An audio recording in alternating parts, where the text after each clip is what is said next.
All right, here we are in Fusion.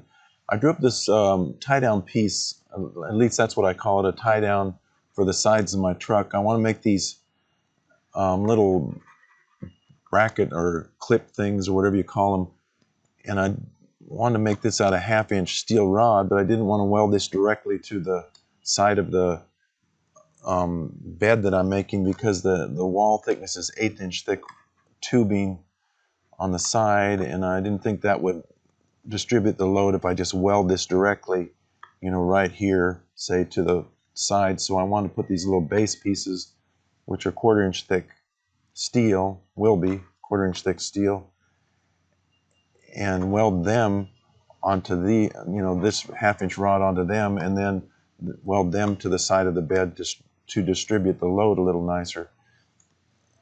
So I want to bend this 1/2-inch rod to this profile, and I want to make, I don't know, about 15 or 16 of these things to weld around the sides. And I want them all to look pretty much the same, so I'm going to make a bending fixture to bend them with. So let's turn off the base pieces and leave just the rod itself. And we'll turn on the bending fixture here. I'm going to make this, and because I have this plasma cutter now, I'm going to attempt to make this out of some 1/4-inch thick steel and just stack it together and weld it through these holes and on these tabs. And these rods here will be, I haven't drawn in the springs, but there's going to be some die springs that open this thing up. And this is going to go in the vise on the bench and set on the jaws on these two pieces so it doesn't just fall through the vise. And it'll open up big enough so I can stick this piece of rod straight through here. And what I'm going to do is heat the steel rods up in the propane forge so they're red hot, and then stick them in here and close the vise and crimp them. So in order to make this thing, if we turn off the part here, I've drawn all these, modeled all these parts up. I didn't model this in Fusion, I modeled it in my different software that I'm more used to, and then I imported it in here as a step file, so it brings all the pieces separately. But in order to do this, Fusion has this ability to go to this manufacturing thing, and it'll lay out all of the parts in your assembly flat. And this is this here is the profile of the base piece, which I needed as well. Well, what I did, I should explain, is I projected a profile onto the faces of all these solids and saved those profiles as a DXF file. I exported them as a DXF file, and then I also exported this as a DXF file. And then I went into this this other software, this Deep Nest, I guess they call it, Deep Nest software, which is a free software you can download. And I've saved these files, so I imported those, and then I import the base piece. And then you have to, if there's no sheet size in your drawing, you have to generate a sheet size. So I think I used 18 inches wide by 16 inches tall, and I added that to the group here. Now the way this software works, or the way I've learned to use it anyway, the quick time that I've messed with it, is you got to select one of these as your sheet size, which is the one here, of course, and then you got to select all the ones you want to cut out of that sheet. I'm only going to select one of these because I'm going to actually put a number in here of the quantity I want. If you look up here at the top, you can see you can put a quantity of how many you want to cut. I'm going to call that 30 there, and with all of that selected, you can start the nest, and it'll start to try to calculate the best possible positions of these parts. Oh, also, let me stop this for just a second, go back. In these settings, on this, you can select, I've already set these settings, but you can select the space you want between the parts, and the curve tolerance, the rotations it can do, and various things like this. The number of this computer has 8 CPUs, so I can select that that helps it calculate faster. And the scale and the units and everything, which I've set all to inches here. So if we go back to here and we can start the nest again. Now I let this calculate a little while, and it'll calculate different possible solutions to this until it comes out with what the best solution it thinks is. See, you've got all these things that those solutions it's already calculated. You can let it go here for a little while until it kind of is calculating, but it's not getting another solution. And pretty much that's when I stop it and I say, okay, I'm going to select this one, which is the best so far, it says. So you can select any one of these you want. And then you go up here to export as an SVG or a DXF. And I exported it as a DXF file and then came back into Fusion over here and put that file back in and made a cut path. Unfortunately, for some reason, I didn't save that. But I did save the cut path, or I generated the code off of this for the cut path, which is pretty simple. We'll do another example where I'm going to do this this piece here. I think this is saved in here somewhere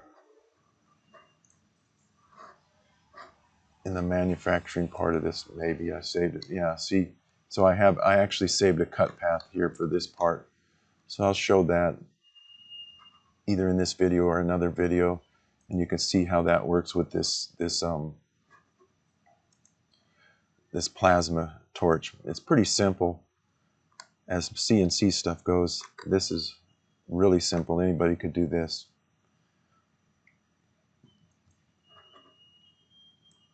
So that's how that works as far as generating a program for the plasma cutter, and then you just generate the code, and it's pretty much that with their post processor, it's pretty much rock solid. You just can generate that, import it into the plasma cam. This not plasma cam, but this Langmuir Pro software, which I'll show in a second here, and just cut it out.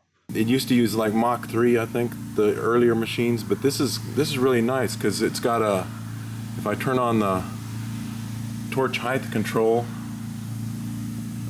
so that it can vary depending on if the plate's sitting flat, because really once you cut a few things on this and these slats get kind of a buildup on them here and there, and unless you grind them off all the time, the plate really doesn't sit that flat anymore. So you've got to really need this height control on here to adjust the torch height based on whatever the plate's doing. And the machine, unless you leveled it real carefully, it wouldn't be actually real flat anyway, which I didn't, of course, level it that carefully. So I got to turn the plasma cutter on here. I haven't really sorted all this stuff out. And on this one, these HTP ones, you got to pretty much hit reset every time you turn it on.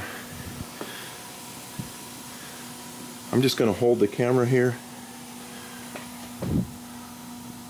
and let's start. I've got this. I'm going to override this a little bit because I want to keep it kind of square. And I noticed I've been just letting it set the default on here is 39 inches a minute, 39.37 actually, and that'll cut through the 1/4 inch thick plate all right, but it leaves a little bit of an angle on the cut, and I'm hoping that slowing it down to 70% feed will help that a little bit. So let's start and see what happens here.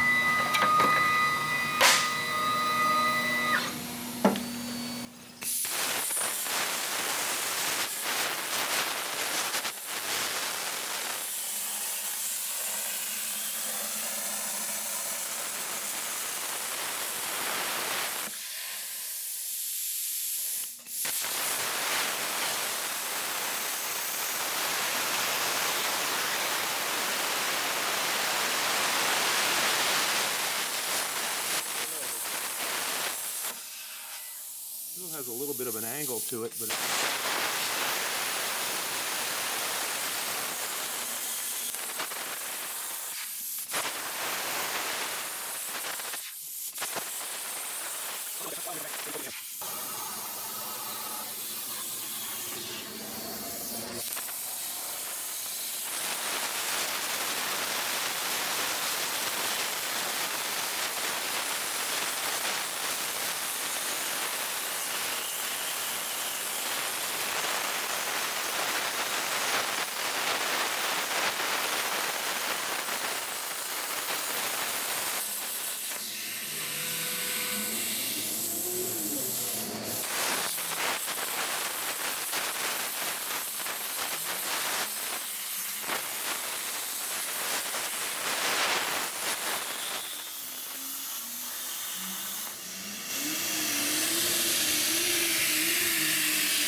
That's interesting.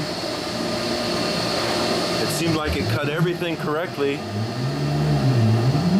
but the last piece,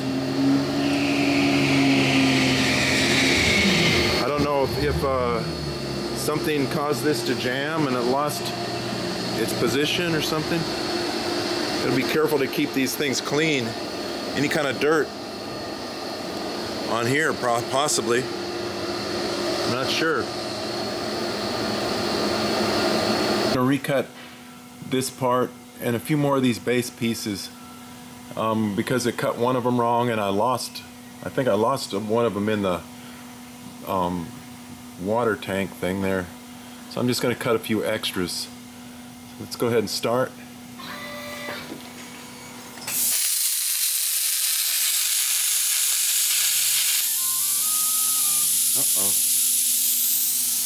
Oh, I didn't have the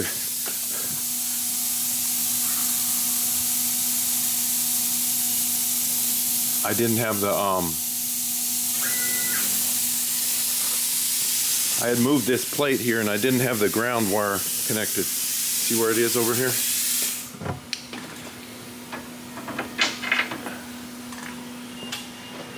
That's what happens when you don't have the ground. It actually tried to cut a little bit into it. Ran it back to 0 and restart it again.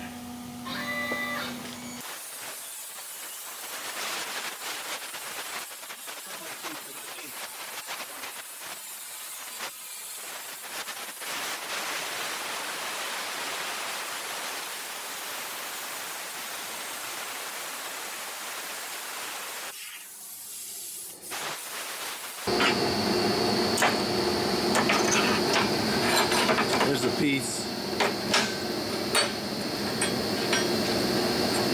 It's the one that got messed up. Here's a new one.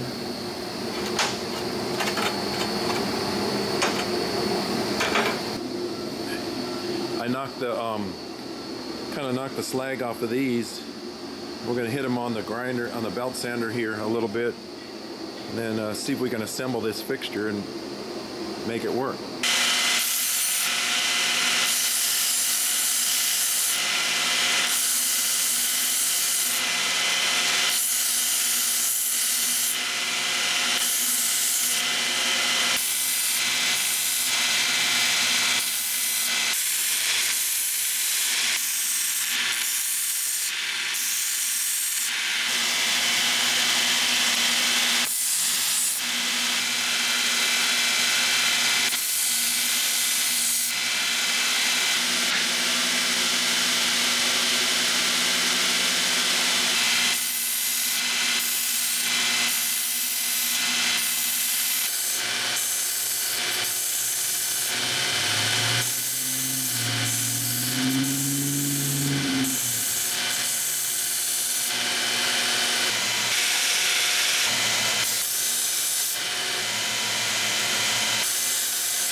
This piece goes on top, and it creates a lip here so that it won't pop out of there when I squeeze this together.